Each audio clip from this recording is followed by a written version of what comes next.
Welcome to a Foxy Tech Tips tutorial on removing subscribed calendars on iPhone and iPad. If you find this tutorial helpful, please consider subscribing to my channel and liking the video. Start by opening the Apple Calendar app. Tap Calendars from the bottom of the screen. This shows a list of all the calendars you have created and are subscribed to.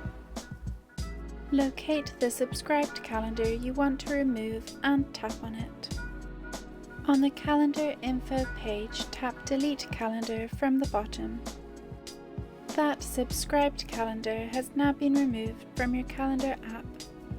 And that draws an end to this tutorial. Please like the video if you found it helpful, and subscribe to Foxy Tech Tips for more tips and tricks.